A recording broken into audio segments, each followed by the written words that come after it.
What's going on, everybody? Joseph Suarez here with Christie's International Real Estate.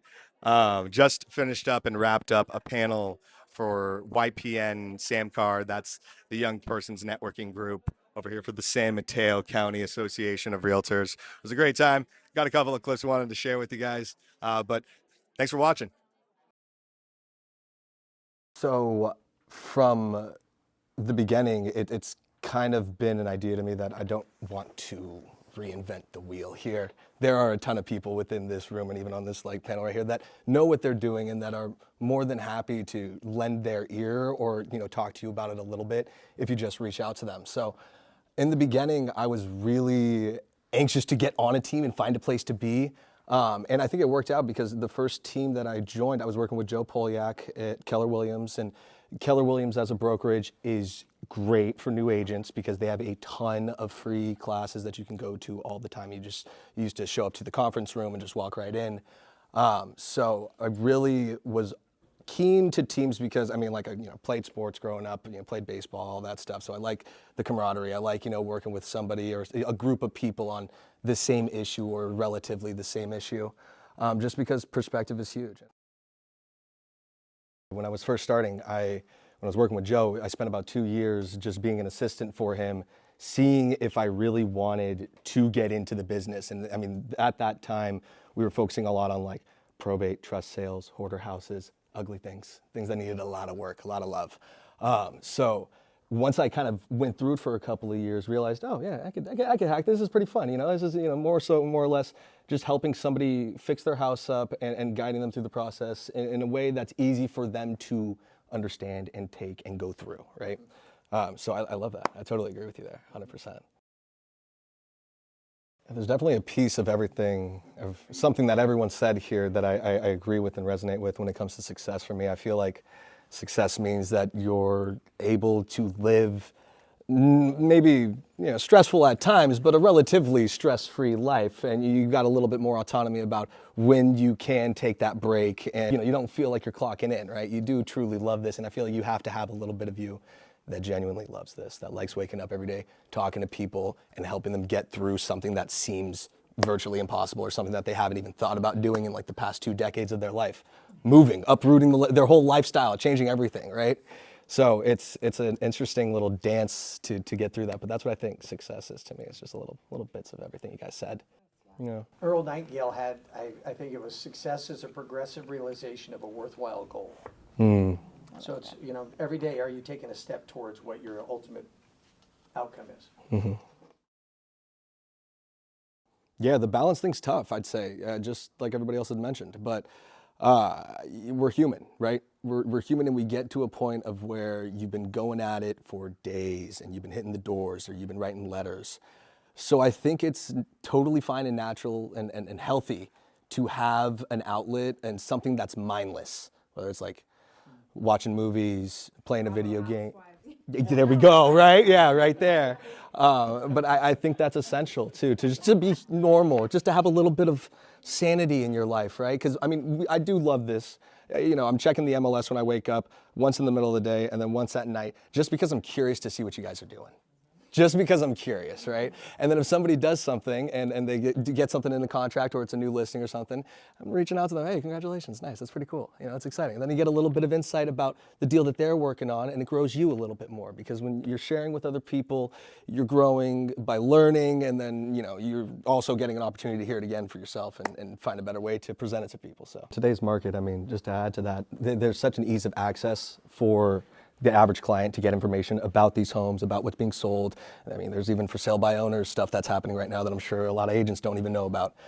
So it's yeah, you got to be keen on that, right? Yeah. And then also building great relationships with other real estate agents. That's key to your success too. And I think so many times we don't talk about that, but that's key to your success. Get out there, take them out for a cup of coffee or lunch and pick their brain on what they have going on.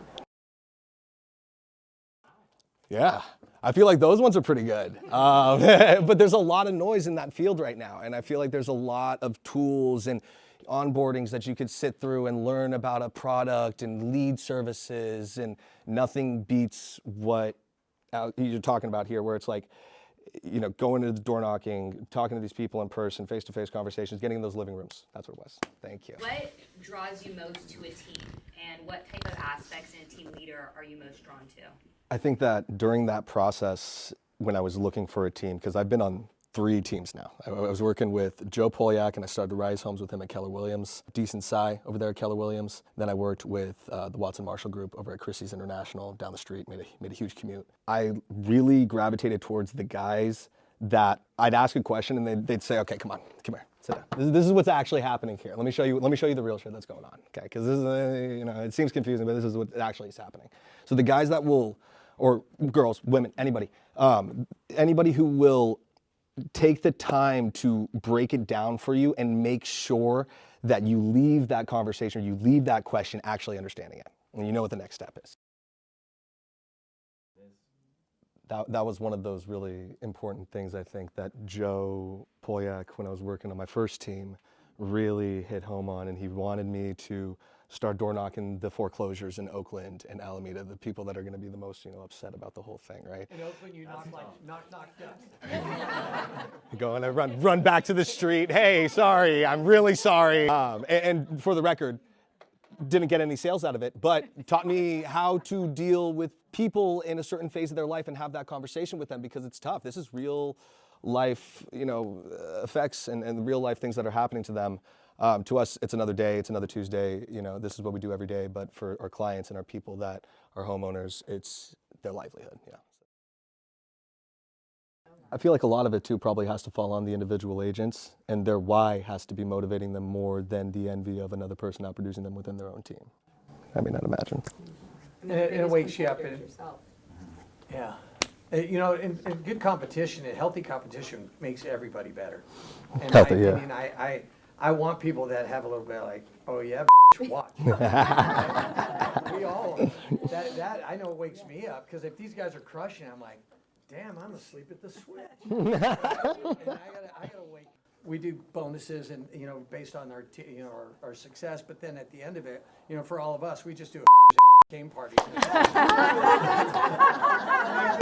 Wait a minute, You gotta have your own personal drive, but it helps having a mentor behind you, somebody that's kind of poking you and pushing you a little bit forward. For example, when I was working with Joe Polyak, he really taught me about pig-headed determination, Kaizen, just being hungry for the deal, doing whatever it is to get that deal, and delegating properly so that you have that.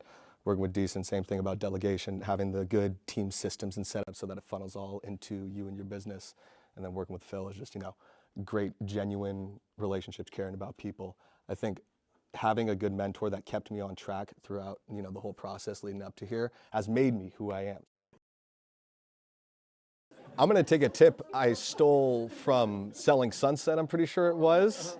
I'm pretty sure it was Selling Sunset. By the way, it's not real life, but it's hilarious because they think this is how it is. So just watch it from like a comedic, comical standpoint, right? But I have like a 3-second funeral about it, and then I ask myself, what's next, all right? Because we can't get hooked up on, lost opportunities. One of the first things that Joe taught me when I joined with him was you have to live in abundance, right? There's enough business for me here, everybody in this room to go around. I mean, there's probably $500 million in this room of volume. Look at somebody like the Sharp Group, right? Where they were all in Nordstrom's and sales over there. That was so interesting to me. I stopped being an assistant for Joe for a second and went to go work in Nordstrom's to get their sales training, because I was like, what's going on here? Yeah, 100%. Yeah, so I agree with that. This is someone you want on your team. I like this guy. Thank you. Call him a team hoe. Damn right. And I love those calls from you.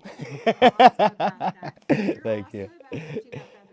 Thank you. No, well, I feel like the people that do good business, they need to hear it, and they should hear it, And it's not everybody's calling, anyone else just to check in and see how it's going, so it makes an impact. By the way, he's never called me the prick.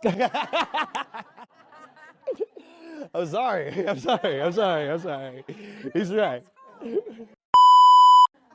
should do this again. It was good. It was a fun time.